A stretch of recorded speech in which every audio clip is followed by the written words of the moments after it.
Syifa Aulia Nisa absen 3 dosis sekawan. Kula badhe critakake panganan khas tradisional Jawa inggih menika srabi. Srabi unjukan tradisional Jawa ingkang prasaja lan mirasa. Srabi punika kalebet salah satunggaling unjukan tradisional ingkang sampun lami wonten ing tlatah Jawa. Unjukan punika dipundamel saking bahan-bahan ingkang prasaja nanging gadhah raos ingkang khas lan dipunrami déning kathah tiyang.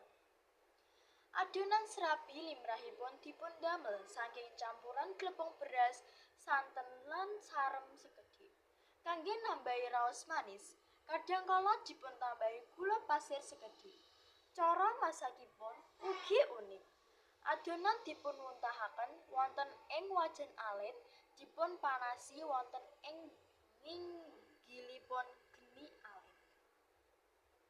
Serabi sampun mateng, limrahipun gadhah tekstur ingkang empuk lan rada bolong-bolong wonten ing sisih nginggilipun. Raosipun gurih amargi wontenipun santen lan manis saking glepung beras piyambak. Wonten menika warni jenis srabi ingkang misuwur ing tlatah Jawa.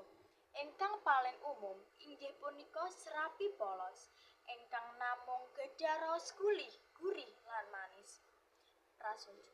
Nanging wonten ugi srabi ingkang dipuntambahi maneka warni topping kados gula cair, meses coklat, keju parut, pisang.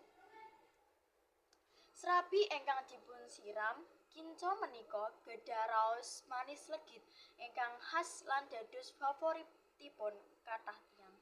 Kinca punika dipundamel saking campuran gula Jawa ingkang dipuncairaken kaliyan santen lan godhong pandan supados nambahi aroma wangi.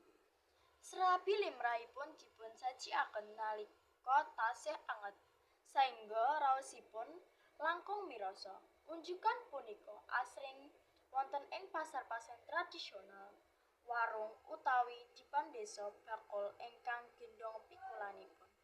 Serabi sanesipun namung unjukan ingkang mirasa, nanging ugi dados peranganing warisan kuliner Jawa ingkang kedah dipunlestarikaken. Kesederhanaanipun dadosaken serabi tetep dipunremi ngantos sapunika. Cukup semanten saking kula. Menawi wonten salah kata nyuwun pangapunten. Wassalamualaikum warahmatullahi wabarakatuh.